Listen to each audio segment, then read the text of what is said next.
안녕하십니까.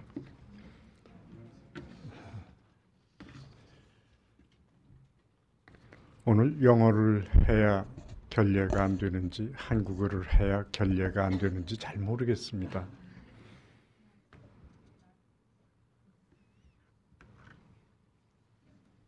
Actually not quite sure if it'd be better etiquette to speak English or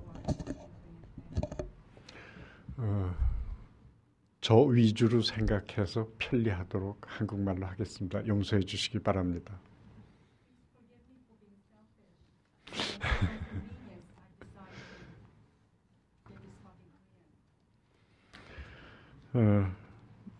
유 교수님께서 영어를 잘 말씀해 주실 테니까 저는 아무 걱정 없이 자유롭게 한국말을 하겠습니다.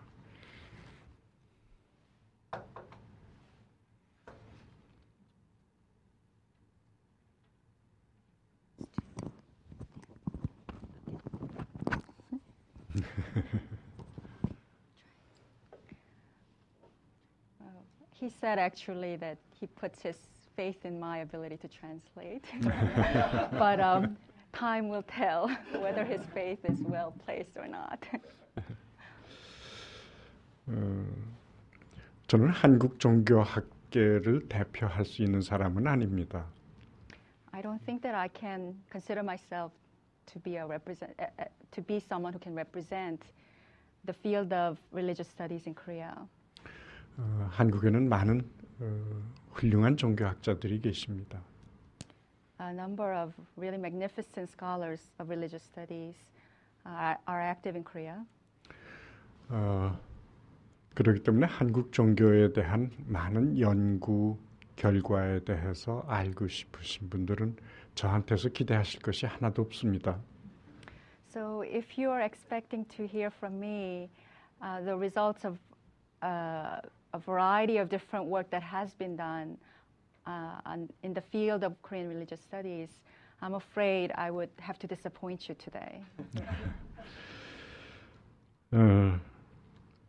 저는 그동안 50년 동안 한국 종교가 아니라 종교학을 공부를 해왔습니다. 50 years I've studied religion in Korea. 그러면서 꽤 종교에 대해서 안다고 그래야 될 텐데 50년이 지난 지금 아무것도 모른다고 얘기할 수밖에 없게 돼 있습니다. A half a century spent in learning something, studying something, should give me a sense of authority in the field. And yet, after that half century, all I can say is I'm not quite sure if I can say that I know anything about Korean religion. 그래서 오늘은 내가 뭘 모르는지, 무엇이 문제인지를 여러분들에게 말씀드리면서 혹 한국 종교에 대한 관심이 있으신 분들은 이런 문제를 유념해 주셨으면 좋겠다 하는 뜻에서 몇 가지 말씀을 드리려고 그럽니다.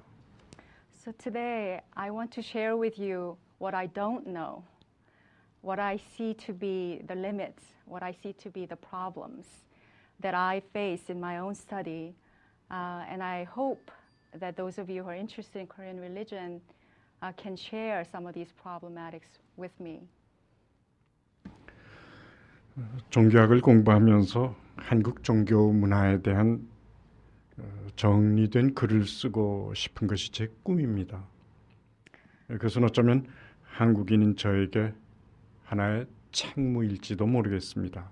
아마 그럴 것 같습니다. 그러나 저는 아직 그 꿈을 이루지 못하고 있습니다.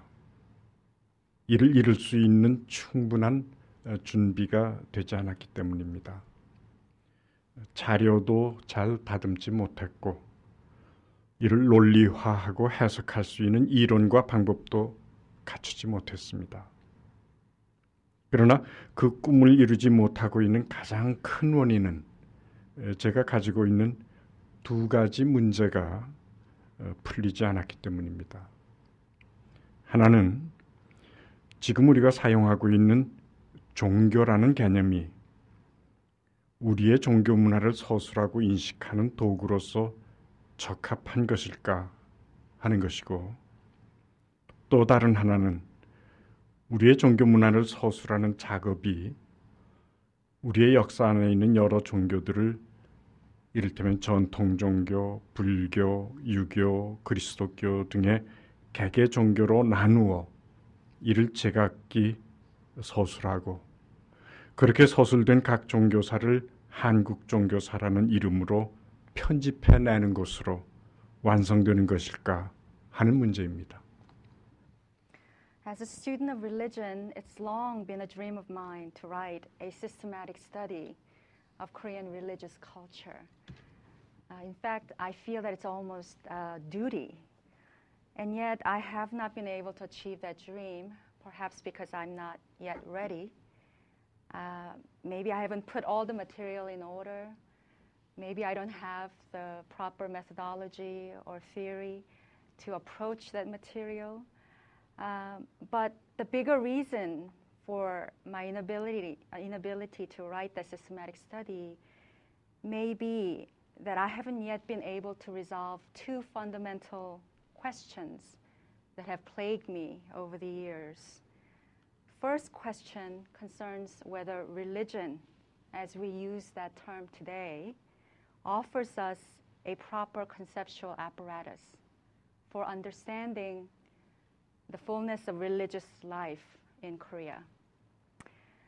And the second question is whether the conventional methods of writing about religion in Korea, such as identifying all the different quote-unquote religions into separate categories like Confucianism, Buddhism, Christianity, traditional religion, etc., and describing each of them separately, and then compiling them together in the name of Korean religious history, whether that kind of approach can adequately accomplish the task of fully understanding Korea's religious culture. 먼저 왜 지금 우리가 사용하는 종교라는 개념이 우리의 종교 문화를 서술하는 데서 적합성을 확보하지 못하고 있는지를 살펴보도록 하겠습니다. 지금 우리가 익숙하게 사용하고 있는 종교라고 하는 용어는 개항기 이전에는 없던 단어입니다. 적어도 그 이전까지의 어떤 전통적인 문헌에도 종교라는 말은 등장하지 않습니다. 그 단어는 서양의 religion을 일본인들이 슈교, 종교라고 번역한 것인데, 이른바 근대화 이후 일본을 비롯해서 점차 중국과 한국에서 공히 이 종교라는 용어를 사용하기 시작했습니다. 종교라는 말이 어디서 나왔느냐 하는 일본 사람들의 설명에 의하면 능가경이라는 불교 경전이 있는데 거기에 종교 한자로요. 제가 이런 기구를 쓸 줄을 모릅니다. 좀 그 잡담을 하죠. 열심히 기술은 배웠는데 제가 적응을 못합니다. 그래서 이런 걸 안 썼는데 지난 학기에 유화대학에서 강의를 하고 학생들이 강의 평가를 했는데 그중에 어떤 아이가 뭐라고 그러느냐 하면 선생님이 아무런 자료를 쓰지 않고 말로만 강의를 하셔서 후레쉬했다. 그게 얼마나 위로가 됐는지요. 그래서 이제 자신 있게 말로만 합니다. Let me digress a bit and apologize for not using the technology such as PowerPoint. I have tried to learn it, and yet I couldn't really acclimate myself to using it.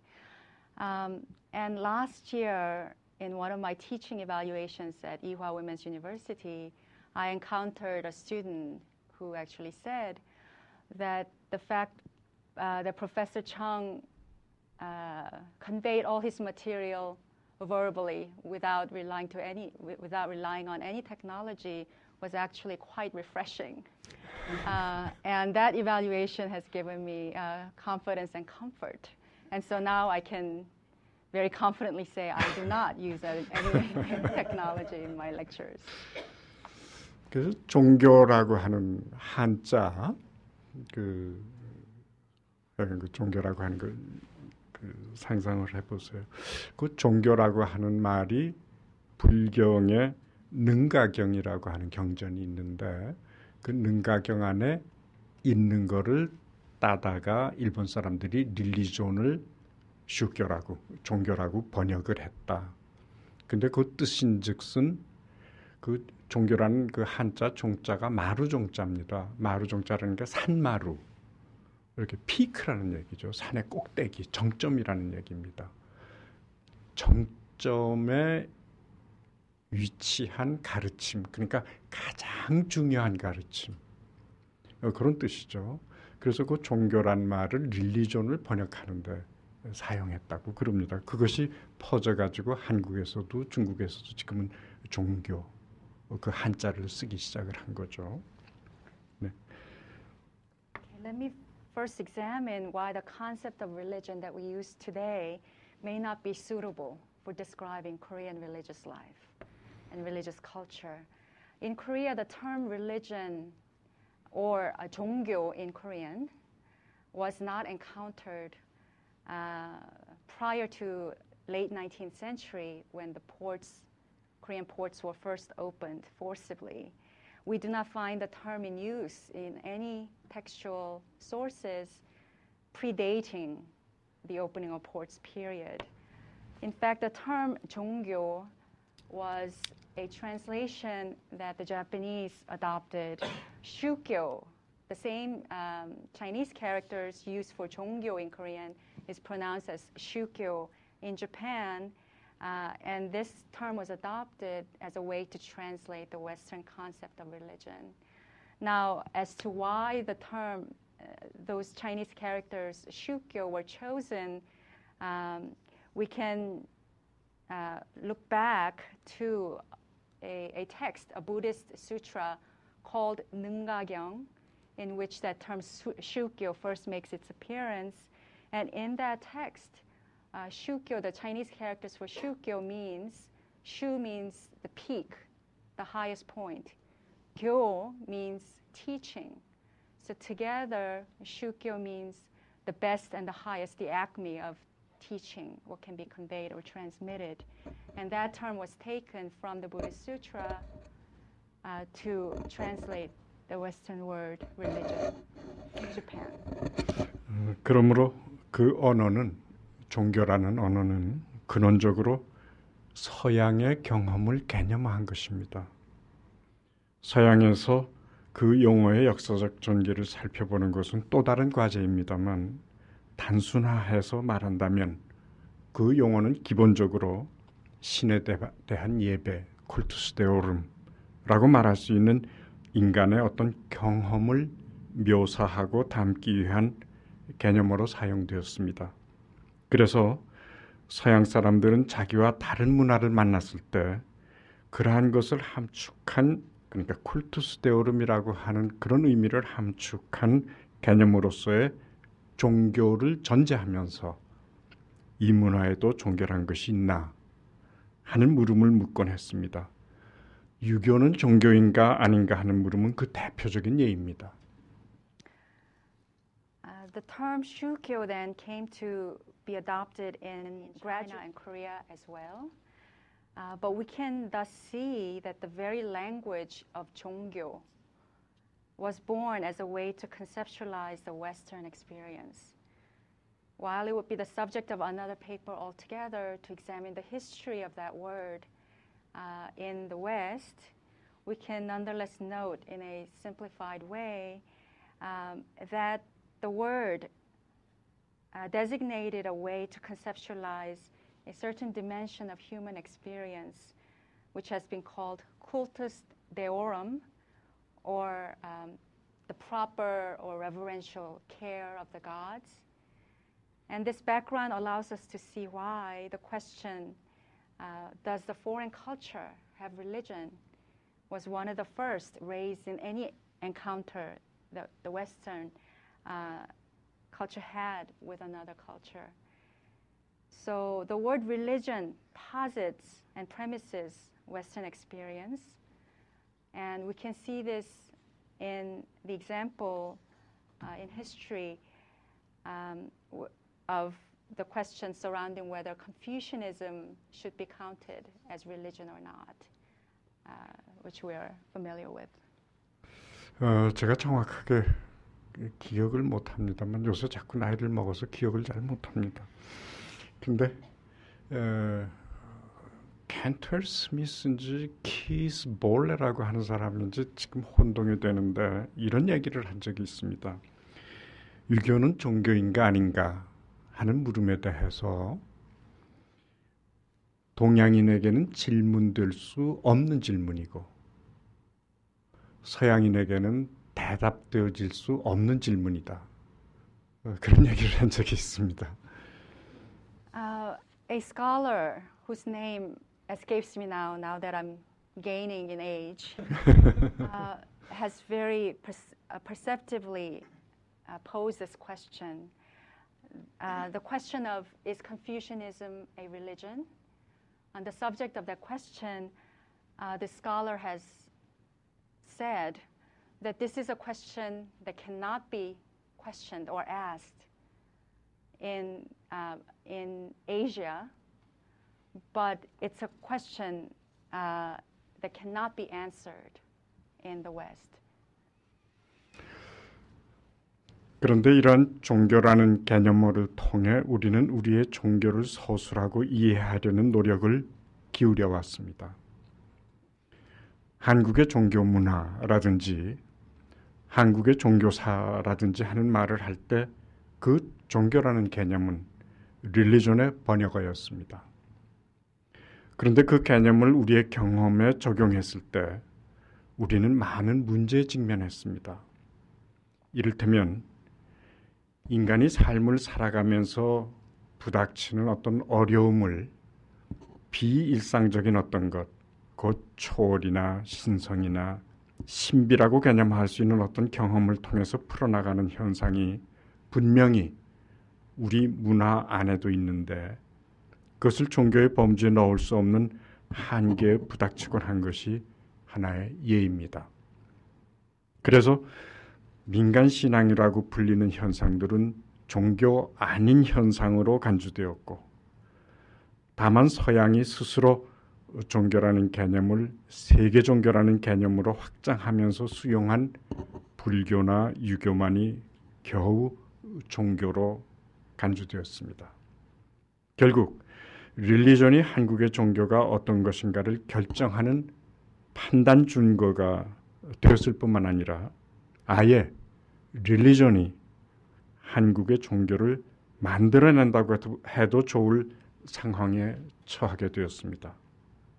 그리고 우리도 종교라고 기술할 수 있는 현상들을 만나면 당연히 그러한 현상을 릴리전, 종교라는 개념을 적용해서 판단하면서 그것을 종교로 승인할 것인가, 그렇게 하지 않아도 될 것인가 하는 것을 결정하는 태도를 지니게 되었습니다. Koreans, however, have attempted to understand and narrate Korean religions through this term called 종교. Whenever we talked about Korean religious culture or history of Korean religions, the concept of religion being employed was always a translation. But when we actually try to apply this translated concept to our experiences, we ran into a host of problems. Let me give you some examples. Within Korean culture, we can identify numerous phenomena in which individuals seek to resolve various difficulties they encounter in life by traversing certain experiences that may be categorized as transcendent, sacred, or mysterious. But when we try to insert such experiences into the category of 종교, we run into obstacles. As a result, then, these phenomena are grouped under a heading of folk belief instead of 종교, And then they come to be considered outside the purview of religion per se. It was only when the West came up with the idea of world religions as an expansion of its own concept of religion that Buddhism and Confucianism gained admittance into the category of 종교. In effect, then, 종교 as translation became the criterion for deciding what should be considered and counted as religion in Korea. In this sense, we might even say that it was a translation that came to be seen as originary. We came to adopt the attitude that whenever we encountered phenomena that appeared religious, we would determine whether it passes the test of religion or not by applying the translated concept of 종교. 그러므로 한국의 종교 문화를 서술하고 이해하기 위해서는 릴리전 아닌 종교의 개념을 새롭게 우리 종교 문화를 기술하기 위해서 마련해야 합니다. 하지만 이미 우리가 사용하는 종교라는 릴리전의 번역으로서의 종교 개념은 일상적인 것으로 소통되고 있습니다. 그러므로 그 통용성을 부정하는 것은 현실적이지 않습니다. 따라서 불가피하게 종교라는 용어를 여전히 사용하지 않을 수 없습니다. 물론 이것은 하나의 과오로 인식하면서도 그 과오에서 벗어나지 못하는 것과 다르지 않습니다. 그런데 그렇다고 해서 종교를 대체할 수 있는 새로운 용어가 갑작스럽게 만들어지는 것도 아닙니다. 혹 그런 언어를 창안한다 하더라도 그것이 보편성을 갖고 소통에 지장이 없게 되기까지에는 상당한 과정이 불가피하게 요청됩니다. 따라서 우리는 잠정적으로 릴리전으로서의 종교를 사용하기 시작한 때를 기준으로 해서 그 전후를 나누는 의도적인 실험을 해볼 수도 있습니다. 우리의 종교사를 서술하면서 종교 이전의 종교,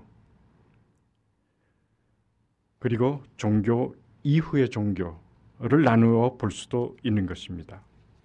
그렇게 하면 종교 이후의 종교 개념을 종교 이전의 종교에 과하면서 그 종교 이전의 종교를 기술하고 판단하는 데서 생길 수 있는 가능한 과오를 조심할 수 있을 것이기 때문입니다. For this reason, in order to understand and properly narrate the religious culture of Korea, we have to establish the concept of religion that is not a translation of Western conceptualization. But be that as it may, we can't deny that the concept of 종교 as a translation of religion is already routine in Korea and already quite widespread. So it would not be realistic to simply discontinue the use of the term 종교. Even though we may fully perceive the fallaciousness of the term, we cannot escape from that fallacy, nor can we suddenly come up with a new term to replace 종교. Even if it were possible to create a new language, a prolonged process would have to be undertaken before it could achieve something approaching universality and enable communication without obstacle. So with these practical difficulties in mind, I would like to propose a provisional and deliberate experiment. That is, I propose to use as a marker the period when the term 종교 began to be used to narrate the history of religious life in Korea. Then with this marker, we can propose the two categories of 종교 before 종교, or religion before religion, and 종교 after 종교, or religion after religion. Doing this would allow us to make the concept of 종교 before 종교 pass through 종교 after 종교, pass through 종교 before 종교, while still being mindful of the possible errors that could arise in describing and evaluating 종교 before 종교, or religion before religion. 너무 혼란스럽게 전달을 해서 죄송합니다. 근데 그렇게 라도 해야 될 것 같은 그 절실한 문제가 담겨 있는 것 같이 느껴지기 때문입니다. I apologize for the confusion of things there, but the attempt reflects a sense of urgency I feel in and the need to come up with a conceptual apparatus that is different. 저는 이러한 사실이 한국 종교 일반에 대한 연구에서 유념해야 할 중요한 사안이라고 생각합니다. 그런데 이것은 종교학과 관련된 문제만은 아닙니다. 서양의 근대화에 의하여 전통적인 것이 거의 단절되는 것과 유사한 그러한 근대화를 겪은 문화권에서는 어디서나 겪는 문제입니다. 그래서 우리는 서양 문화를 익히 경험한 바가 없는데도 나 자신의 것인 양 여기고 우리의 전통 문화는 익히 경험한 것임에도 불구하고 마치 타자처럼 여기는 성향을 지니고 있습니다. 그러한 자리에서 우리의 역사와 문화를 살펴왔습니다. 하나의 예를 들면 여기 기독교인들 계시면 죄송합니다. 목자가 이렇게 구부러진 긴 지팡이를 짚고 양떼를 몰고 가는 그림을 전혀 낯설지 않게 경험을 합니다. 한국의 기독교인들은요. 그러니까 전혀 경험하지 않은데도 저게 자기라고 생각하는 거죠. 그런데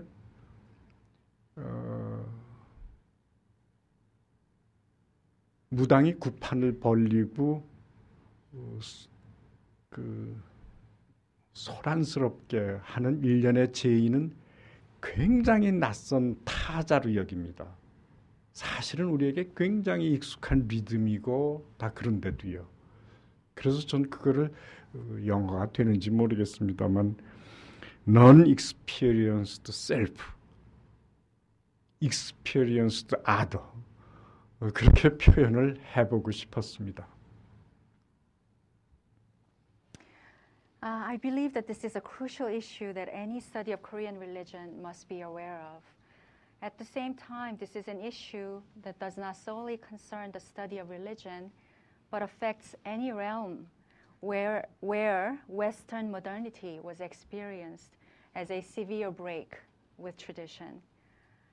For example, in Korea, we sometimes have the tendency to consider Western culture as our own, even if it has not been experienced, while traditional culture is perceived as the other, even when traditional culture expression is quite familiar. Let me give you an example, and please accept my apology for those of you in the audience who are Christian. In Korea, and Korean Christians, when they look upon that image of a shepherd holding a long, crooked staff, leading a herd of sheep through the fields, when Korean Christians encounter that image, there is no sense of strangeness in the way they encounter that image. Many would encounter it as extremely familiar, exceedingly their own. On the other hand, Korean shaman engaged in ritual practice would be experienced as extremely foreign by these same people, even when the rhythms, the shamanic rhythms of the ritual are very part and parcel of the experienced reality for majority of Koreans. So in my own awkward way, I've tried to conceptualize this phenomenon with these two concepts. One, the concept of the non-experienced self, and in contrast, the concept of the experienced other. And such a perspective has suffused Korean examinations of Korean culture and history. 물론 이러한 사정은 이제 많이 달라졌습니다. 적합성을 결여한 개념의 적용을 통해서 기술한 우리의 문화나 역사는 결과적으로 우리의 현실에서 그 개념에 적합한 서양적인 현상만을 찾아내어 그것이 곧 우리의 문화라고 소설한 것과 다르지 않다는 데 대한 새로운 성찰이 일고 있습니다. 물론 그것은 민족의 자존을 위한 것일 수도 있습니다. 하지만 이러한 태도는 자칫 배타적인 민족주의를 고양하면서 시대착오적인 폐쇄 문화를 낳을 수도 있습니다. 그것은 과거의 서양이 범한 식민지 시대의 의식을 다시 다른 모습으로 우리가 우리의 현실에서 드러내는 것과 다르지 않습니다.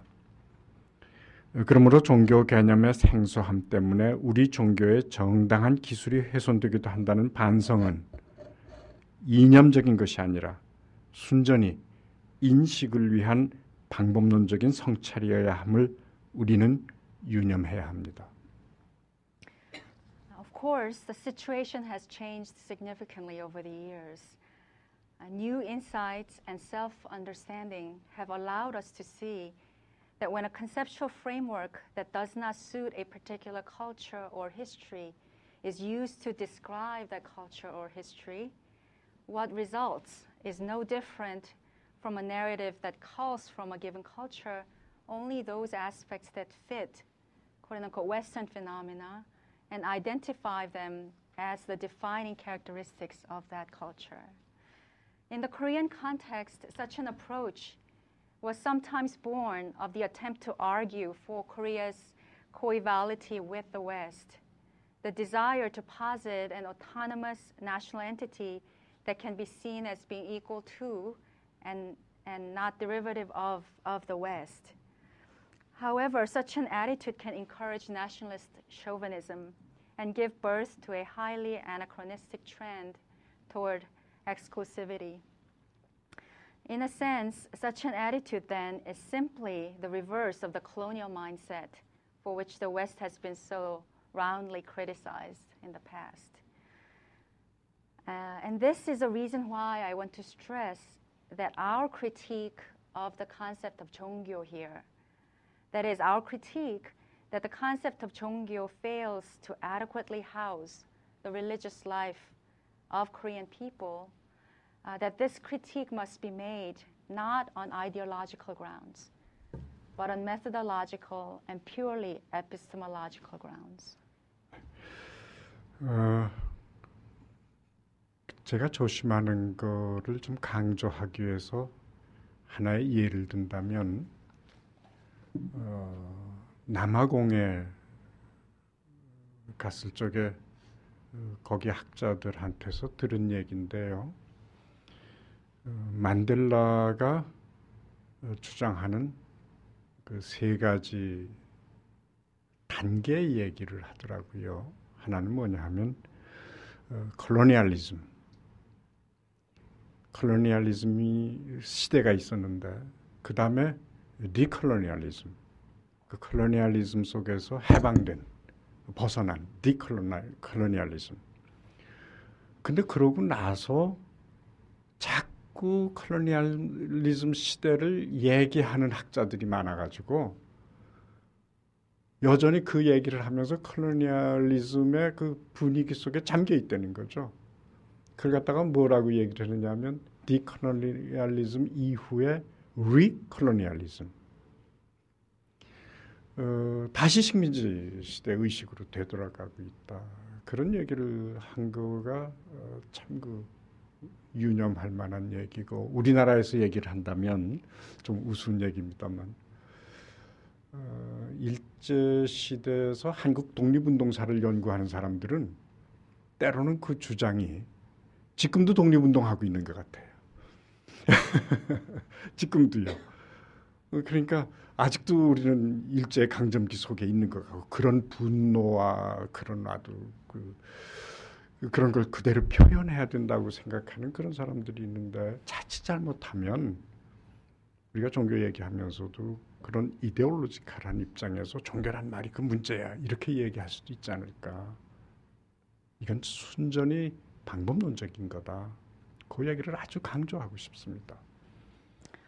In order to stress what it is that I want to be careful of, let me give you an example from my experience with South African scholars.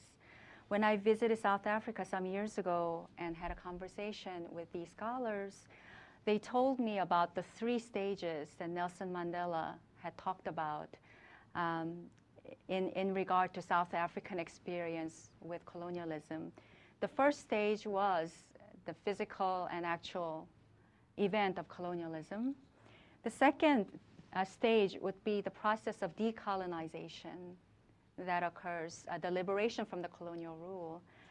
But strangely enough, there's a third stage of recolonization in remaining and talking about and being so steeped in critique of colonialism. Sometimes one can be recolonized, one can return to a colonial mindset, even if it's the very opposite that one strives to achieve. In Korea, we also have examples of this. When I speak with scholars who study the history of independence movement, independence from the Japanese colonial rule in Korea, I sometimes get the impression that they are independence movement fighters, not scholars of independence movement, but they are actually the independence fighters. They express the same kind of rage without filtering. And I wonder whether this does not then serve as an ideological trap. So this is something that I want to be really mindful of. And this is a reason why I emphasize once again that our approach should be methodological. 이 문제는 비단 한국의 종교 연구에만 적용되는 논제가 아닙니다. 종교학 자체가 직면하고 있는 심각한 문제이기도 합니다. 소박하게 말하면 종교를 어떻게 정의할 것인가 하는 문제이지만 자칫 이러한 문제에 진지하게 몰두하게 되면 아예 도대체 우리는 종교에 대한 발언을 또는 인식을 도모할 수 있을 것인가 하는 문제로 귀착하게 되기 때문입니다. 달리 말하면 인식 객체의 소멸과 다르지 않은 상황에 직면하기 때문입니다. 그래서 조나단 스미스가 시카고 대학에 계신 분인데 1982년에 그의 책 Imagining Religion from Babylon to Johnstown에서 종교는 다만 학자의 연구가 지어낸 산물일 뿐이다. 학자가 사물을 분석하기 위해서 자기의 상상을 통한 비교 및 일반화의 작업에 의하여 빚어낸 것이다. 종교는 학문과 분리해서 독자적으로 존재하는 현상이 아니다. 라고 한 언급을 반추할 필요가 있습니다. 아울러 저는 이 기회에 이 대학에 계신 도모코 마즈자와 교수의 저서 The Invention of World Religions 그 책이 이 문제 일반에 대해 긍정적인 기여를 하신 것에 대해서도 언급하고 싶습니다. 와서 보니까 프린스톤에 1년 동안 가 계시더라고요. 여기 계시지 않고요. 그분은 이 책 말고도 그 전에 In Search of Dreamtime, The Quest for the Origin of Religion 그런 책도 내신 바 있습니다. 종교라는 개념에 관한 문제의 제기는 한국의 종교 연구에만 한한 일이 아닙니다. 그것은 오늘의 종교학이 직면한 보편적인 문제인데 한국에서는 그것이 그 나름의 독특한 문화 역사적인 맥락에서 드러나고 있다는 사실을 지적하고 싶은 것입니다. The above-mentioned problem is applicable not only to the study of religion in Korea, but impacts the entire discipline of religious studies. The issue is how we define religion, and deeper yet, whether we can attempt any enunciation or epistemology of religion at all. When we push our study rigorously to its end, we find ourselves in a situation where the object of knowledge suddenly disappears. It is in this light that we can contemplate the claim that Jonathan Smith of University of Chicago made in his book of 1982, a book called Imagining Religion from Babylon to Jonestown. His claim is that religion is solely the creation of the scholar's study. It is created for the scholar's analytic purposes by his imaginative acts of comparison and generalization. Religion has no independent existence apart from the academy. In a similar strain, UM's very own Professor Tomoko Masuzawa has made very positive contributions in her book, The Invention of World Religions. She also, prior to that, she also penned a book named In Search of Dreamtime, The Quest for Origins of Religion. It's too bad that she's at Princeton this year. Okay. Generally then, the critique of the concept of religion is not exclusive to the study of Korean religions. But this universal problem has a particular cultural, historical manifestation in Korea. And this is what I would now like to draw your attention to. 다음으로 한국 종교 문화 또는 한국 종교사 서술을 어떻게 해야 할 것인가 하는 문제를 생각해 보도록 하겠습니다. 이제까지 일반적으로 이루어진 한국 종교 문화의 역사적 서술은 연원을 분명하게 정리할 수 없지만 샤머니즘을 기층적인 것으로 전제하고 이에 이어 불교, 도교, 유교, 그리스도교 등이 연대기적으로 차례를 따라 자리를 잡았으며 이와 더불어 민족 종교라고 할 수 있는 여러 새로운 종교나 종교운동이 동학의 출현과 더불어 일제 강점기를 거치며 등장했던 것으로 기술하고 있습니다. 그러면서 왕조의 변천과 아울러 종교도 교체되곤 했다는 사실을 고려조와 조선조의 현상을 지적하면서 강조하기도 합니다. 이러한 사실들은 종교 이후의 종교의 자리에서 보면 개개 종교의 전승을 확연히 드러내면서 개개 종교사의 서술의 종합이 한국 종교사의 서술이라는 것을 당연한 것으로, 당위적인 것으로 여기게 합니다. 그리고 샤머니즘으로 호칭되는 이른바 기층 종교는 실은 종교라고 할 수 없는 종교로 이해하면서 거기에 뿌리를 둔 현존하는 무속신앙이라는 것들도 이미 사라졌어야 할 원시적인 것이 아직 남은 다만 주변적인 흔적으로 서술을 합니다. How then shall we narrate the history or culture of Korean religion? Let me first tell you how it has been described. In general, the pattern of this historical narrative of Korean religious culture takes the following course. First, it premises shamanism, though origin of shamanism remains unclear. It premises shamanism as a substratum upon which Buddhism, Taoism, Confucianism, and Christianity established themselves in a chronological order. After giving this account, the narrative then moves on to several novel religions or religious movements of nationalist color, such as Donghak, which made their appearance in the period of Japanese domination in Korean history. These narratives also emphasize the fact that dominant religion changed as one dynasty supplanted another, using Goryeo and Joseon dynastic phenomena as clear examples. Such facts, when looked at from the place of religion after religion, can be taken as clear evidence of the succession of the individual religions. And it also makes it appear that a synthesis of these individual narratives of individual religious history should then be taken as the narrative of Korean religious history as a whole.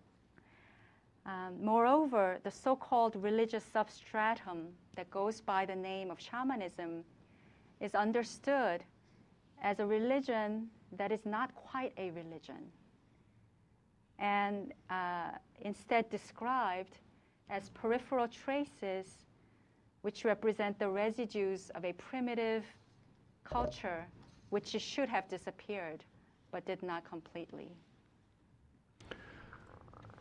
그런데 이때 우리가 유념해야 할 것은 이러한 방법을 통해 비록 한국의 불교사를 사상, 공동체, 사찰, 의례, 그리고 정치와의 관계 등을 고려하여 완벽하게 기술한다 하더라도, 그리고 그렇게 소술한 여타 종교나 종교 아닌 종교의 역사를 기술한다 하더라도 이 종교들을 각기 별개로 놓은 채 단일한 저술로 묶는다고 해서 그것이 한국의 종교사일 수는 없다고 하는 사실입니다.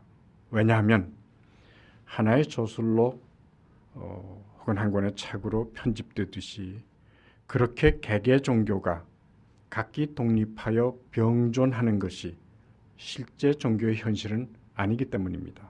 예를 들면 조선조 선비들이나 관리는 철저하게 유교적 가르침을 받아 그 문화 안에서 각기 상당한 수준에 이른 유교적 사유와 긍지를 가지고 있었습니다. 그러나 가정에서는 부녀자의 이른바 민간신앙적인 생활관습을 암묵적으로 승인했고 불교를 배척하는 것이 국가의 중요한 우선하는 정책이었음에도 불구하고 절을 찾아 예불 하고 복을 비는 일상화된 백성들의 삶을 척결하지는 못했습니다. 이러한 사실은 개개 종교를 서술하여 종합하는 것이 한국 종교 문화의 실상을 보여줄 수 없다고 하는 것을 분명히 드러내줍니다. We need to keep in mind that no matter how perfectly and completely one manages to capture the history of a particular religion, for example, one might capture perfectly the history of Korean Buddhism by considering such things as Buddhist thought, community, temples, rituals, and relationship to politics. This does not suffice as the history of Korean religion. No matter how coherently the separate histories are then combined together into a whole, again, this narrative can never suffice as the history of Korean religion. This is because in reality, individual 종교s do not exist side by side, independently of each other. For example, the literati or scholar officials of Joseon period were deeply inculcated in Confucian teachings and prided themselves in the high level of thought they possessed within that culture. In the home, however, they tacitly permitted the practice and everyday customs of so-called folk belief, especially among the women. And even though Buddhism was denounced as the denunciation of Buddhism was an important matter of state policy, this denunciation did not eliminate the practice among common people of visiting Buddhist temples to offer worship and pray for blessings. Such facts clearly tell us that simply putting together the stories of individual religions cannot tell us what Korean 종교 culture looked like in actuality. 문화 현상을 기술하기 위해서 두드러진 현상을 택해 이를 분류할 수도 있고 또 그렇게 확연하게 구분된 개념적 실제를 기술함으로써 당해 문화의 서술을 완성할 수도 있습니다. 예를 들면 불교를 얘기를 하면서 원효의 원융 사상을 들어서 설명할 수도 있고요. 유교를 얘기를 하면서 퇴계의 이기론을 가지고 이야기할 수도 있습니다. In order to describe a cultural phenomenon, one can select prominent aspects and classify them, and then talk about the presence or absence of such clearly distinct concepts to get at a picture of the particular culture of the period. For example, in talking about Buddhism, you can talk about Wonhyo thought or the thought authored by a great Buddhist monk, Wonhyo, or in talking about Confucianism, you can talk about Igi, theory of Igi, or the theory of principle and force or principle and energy, authored by a famous Confucian scholar named 퇴계, 이퇴계. 그러나 문화는 곧 실제 우리가 겪는 경험적 실제로서의 문화는 그렇게 단순화되지 않는 복합적인 실체입니다. 우리는 한국의 불교사를 서술할 수도 있고 이를 통해 한국의 불교가 어떠한지를 잘 알 수도 있습니다. 개개 종교사는 그러한 역할을 해줍니다. 그러나 그것을 종합하여 편집한 것이 한국의 종교 문화는 아닙니다. 예를 들면 불교와 유교는 서로 중첩되어 불교도 아니고 유교도 아닌 그 개개 종교에서 비롯했지만 그것으로 환원할 수 없는 다른 종교성을 드러내고 있습니다. 오히려 불교적인 것과 유교적인 것과 그리스도교적인 것과 민속신앙적인 것의 혼용이 뒤섞인 것이 바로 한국의 종교 문화라고 하는 것이 더 정확하리라고 생각합니다. But culture as something we actually experience is a compound entity that resists simplification. For example, Buddhism and Confucianism in Korea reveal a substantial degree of interpenetration, such that the religiosity that originates from each of these traditions cannot be reduced to that origin. Perhaps it would be more accurate to say that Korea's 종교, religious culture, is a hybrid of that which is Buddhist, Confucian, Christian, and folk. 그렇다면 그러한 종교 문화를 어떻게 서술할 수 있을 것인가 하는 실제적인 문제와 부닥칩니다. 저는 이 기기에서 서두에서 말씀드린 종교 개념의 문제로 잠시 되돌아가고자 합니다. 간략하게 말씀드린다면 만약 우리가 종교 이후의 종교의 자리에서 이를 시도한다면 그것은 불가능하리라고 생각합니다. 왜냐하면 우리가 익히 사용하는 종교, 릴리존, 그것은 교의적인 명료성을 요청하기 때문입니다.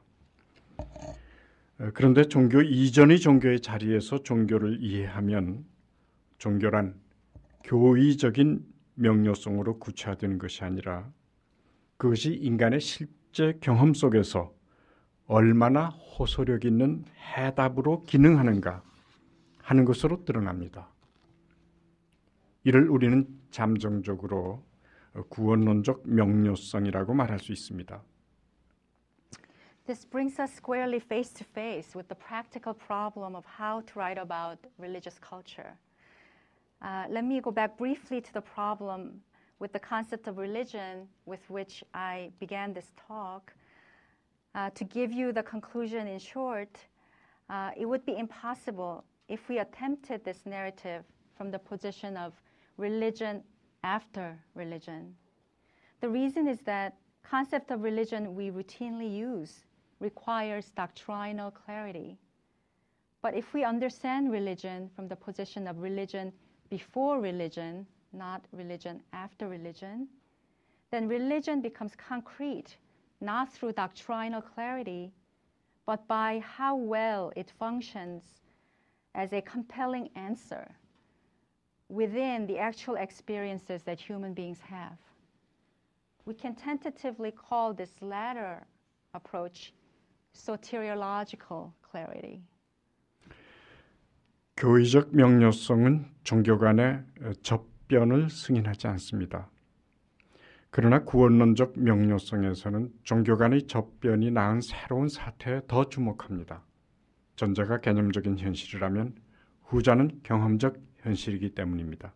다시 말하면 전자는 개개 종교에 대한 개념적인 나열을 통해 한국의 종교 문화가 총체적으로 서술되었다고 판단하고 있는데 반해서 후자는 실제로 그 당대의 그러한 개개 종교의 공존을 살아가는 경험 주체들이 어떤 종교적인 삶을 호흡했을까 하는 것을 개개 종교들의 현존을 전제하면서 서술할 수 있어야 그것이 한국의 종교 문화에 대한 온전한 기술일 것이라고 판단하고 있는 것입니다. Doctrinal clarity does not acknowledge acculturation between religions. Soteriological clarity, on the other hand, focuses more on new situations born precisely of this acculturation. If doctrinal clarity is a conceptual reality, soteriological reality is an empirical reality. Soteriological clarity is empirical reality. In other words, if the former deems Korean religious culture to be rendered in its totality when concepts concerning individual religions are strung up together, the latter judges something to be a full account only when it can describe how the experiential subjects actually breathed and lived religious lives, while premising the continued existence in the present of various religions. 그래서 앞에서 갑자기 등장한 용어이지만 만약 종교라는 혼란스러운 개념을 피해 구원론, soteriology라는 용어를 사용하면 우리의 서술은 더 효율적일 수 있지 않을까 하는 생각을 하게 되었습니다. 구원, 소테르라고 하는 말을 그리스도교의 신학적인 개념으로 이해하지 않고 문제에 직면한 인간이 일련의 이러저러한 과정을 거쳐 마침내 존재 양태의 변화를 체험하게 된 그 체험이 문화화된 현상을 일컫는 것으로 이해한다면 우리는 종교 이전의 종교라든지 종교 이후의 종교라는 혼란스러운 개념을 사용하지 않아도 괜찮으리라 생각합니다. I already threw the word soteriology out there, but this is the reason why I decided to use that term and felt that I would be able to write more effectively with this word, sidestepping the confusion that arises with the concept of religion. Soteriology, which deals with salvation, it's a theology dealing with salvation. But if we understand soter not as a Christian theological concept, but as a phenomenon of culturalization, of an experience of transformation of mode of being by a human being who faces a difficult situation, then it offers alternative to the confusing concepts like religion before religion and religion after religion. 뿐만 아니라 종교 문화를 서술하는 데서도 그 종교 문화라는 것이 무엇을 지칭하는지도 분명하게 제시할 수 있습니다. 다시 말하면 구원론적 교의가 종교 문화가 아니라 그로부터 비롯하는 구원론적 풍토가 종교 문화라고 이야기할 수 있는 것입니다. 이를 저는 각기 종교 문화의 지형학 그리고 종교 문화의 기상학이라고 부르고 싶습니다. 다시 말하면 한국의 종교 문화는 개개 종교의 지형을 기술하는 데서 끝나는 것이 아니라 이를 넘어 그 지형 때문에 일게 되는 기상의 변화를 기술할 때 비로소 그 시도의 일단이라도 이룰 수 있는 것이 아닌가 하는 생각을 하게 됩니다. Moreover, we can be clearer about what we mean when we say religious culture. In other words, we can now say that it is soteriological ethos that emerges from soteriological doctrine and not the soteriological doctrine itself, which constitutes religious culture. I would like to refer to these using terms topography and meteorology. In other words, Korean religious culture does not end with describing the topography of each religion, but it begins with an attempt to record the meteorological changes, the changes in climate that are caused by the topography. 저는 이러한 문제의식을 가지고 한국의 종교 문화사를 어떻게 기술할 수 있을 것인가 하는 것을 시도한 적이 있습니다. 한국 종교 문화의 지형학이 아니라 기상학을 그리고 싶었던 것입니다. 더 구체적으로 말씀드린다면 한국의 구원론의 문화와 역사를 기술해 보고 싶었던 것입니다.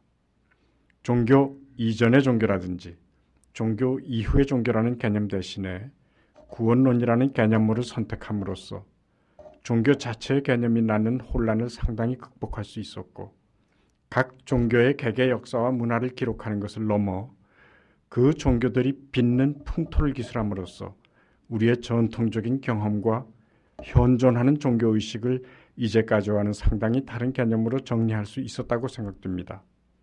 그러나 그렇기 때문에 제 서술 언어들이 정통성에서 벗어난 허튼 소리일 뿐이라는 비판도 피할 수 없었습니다. Okay. With this problematic, I have attempted a few times to give an account of the history of Korean religious culture, most notably in a book called The Development of Korean Religious Culture in 1985. What I wanted to do in these works was to map out not the topography but the meteorology of Korean religious culture. More concretely, what I wanted to depict was a culture and history of Korean soteriology.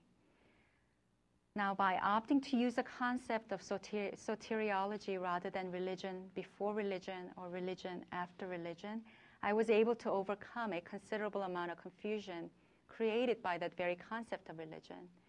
And it also enabled me to use a very different way of ordering the sense of multiple religiosities that coexist within our traditional experience. Since I was recording not only the history and culture of each individual religions, but trying to account for the climate wrought by these religions together. But this approach, since it diverges from the conventional language, has laid my work open to the critique of being jargony, to say the least. 이를 간략하게 정리하면 다음과 같습니다. 저는 우리가 경험한 처음의 종교 경험이 하늘 경험과 힘 지향에서 비롯한 것이라고 묘사했습니다. 기존의 무속적 기층 종교 문화를 그렇게 기술했습니다. 저는 이 경험과 이 지향이 한국인의 종교 심성 또는 종교 경험에서 사라지지 않는 지속적인 것이라고 이해하고 있습니다. 그런데 이것은 지형이 아닙니다. 풍토입니다. 바람처럼 어디에나 스며들 수 있습니다. 그래서 어떤 것과도 합쳐 그 결합을 통해 독특한 분위기를 낳습니다. 그것이 우리가 겪는 종교 경험입니다. 그 독특한 개개 종교의 분위기를 저는 다음과 같이 정리했습니다.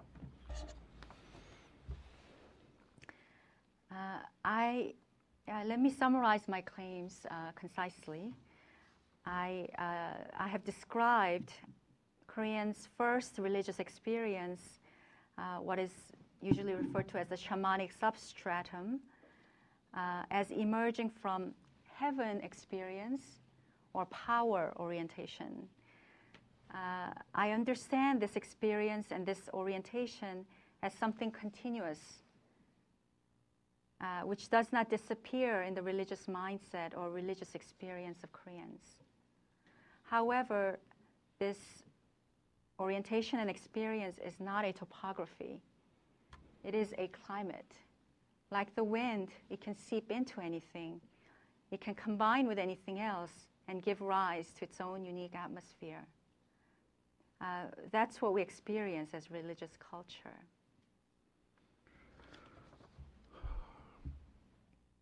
불교는 이러한 풍토 위에 신비스러운 것이라고 할 수 있을 이야기를, 도교는 우주적인 질서라고 할 수 있을 자연을, 유교는 합리적 이성이라고 할 수 있을 원리를, 그리스도교는 잠재된 신의 이미지를 드러난 실제에게 한 것이라고 할 수 있을 신적인 존재를 첨가하고 있는 것이 한국의 종교 문화라고 생각해 본 것입니다.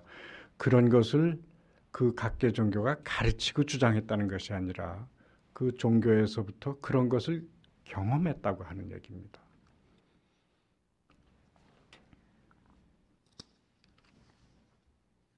In terms of each religion, then, I've indexed the atmosphere in the following way. Upon this climate, Buddhism has added mythos, that is, the story or legend. Taoism has added natura, that is, a cosmic order. Confucianism has added logos, or rationality. And Christianity has added deus, or actualization of the latent image of the divine. I am not saying that these were taught by the religions, but that these were the aspects experienced in various traditions. 우리 종교 문화의 지형도는 샤머니즘과 불교와 도교와 유교와 그리스도교 등으로 그릴 수 있지만 그 기상도는 무속적인 것으로 일컬어지는 하늘 경험과 힘 지향성을 기반으로 해서 미토스, 나투라, 로고스, 데우스 등이 첨가되면서 이루어진 것으로 기술할 수 있을 것 같습니다. 동학 이후의 다양한 민족 종교의 발흥은 어쩌면 현대적 정치, 경제, 문화적 구원의 실현을 의도한 것으로 보아 이미 중첩된 종교 문화의 층위에 구원자를 첨가한 현상이라고 말할 수도 있을 것 같습니다. 그러나 저는 이에 대한 서술은 아직 하지 못하고 있습니다. 다만 최근 서울대학의 최종성 교수가 동학을 신경험의 의례화 또는 사라진 게으른 신개념에 대칭되는 현존하는 일하는 신으로 묘사하고 있음은 유념할 필요가 있습니다. The topographical map of Korean religious culture could be drawn in terms of shamanism, Buddhism, Taoism, Confucianism, and Christianity. But in terms of the meteorological map or the weather chart,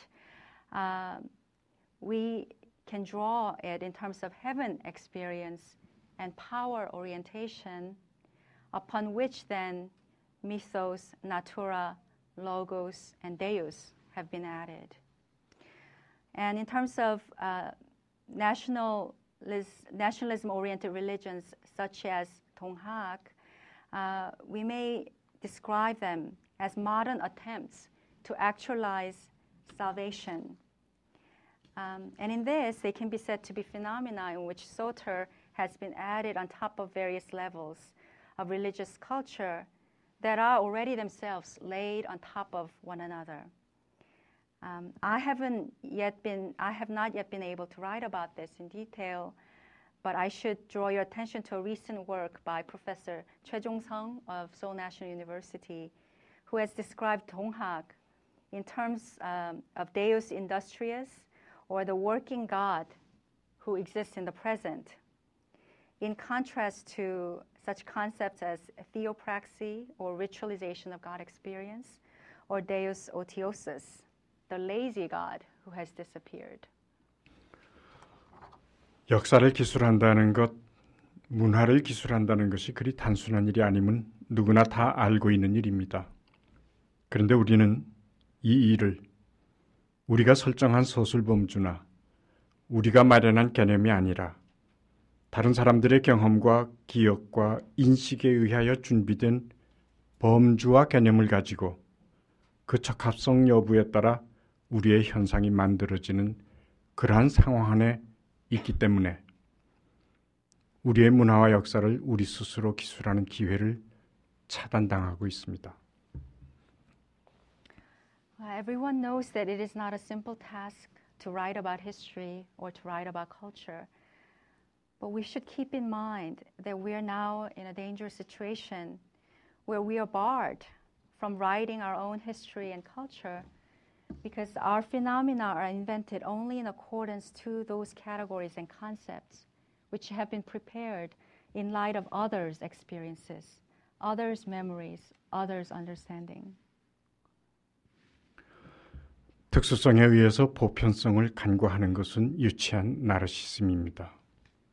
그러나 그렇다고 해서 이미 이루어진 보편성이라는 권위에 의하여 특수성을 유실당하면서도 이를 주목하지 않는다면 그것은 자아의 상실과 다르지 않습니다. 지금 우리는 그러한 계기에서 우리의 문화와 역사를 다시 살피려는 격한 고민을 하고 있습니다. It may be a childish form of narcissism to overlook universality in favor of particularity. However, if we don't pay attention to the fact that we are now losing particularity because of the authority already established by universality, this would be no different than losing our own self. Right now, this is precisely the juncture that we find ourselves in, and we are undergoing fierce agitation in order to revive our culture and history. 제가 부닥친 문제는 바로 이런 것들입니다. 이미 젊은 학자들에 의해서 다 극복이 된 문제인지는 모르겠습니다만 저는 아직도 이 계기에서 자유롭질 못합니다. 해외에서 이루어지는 한국학 연구가 국내 학계에 창조적인 충격을 가해주기를 바람하지 않습니다. 감사합니다. Such then are the dilemmas and problems I have confronted in my own life. I'm not sure if such problems have been overcome by younger generation of scholars, but I do want to confess that I'm still not free from such problematic. It is my sincere hope that advances in Korean studies that take place outside of Korea may be able in turn to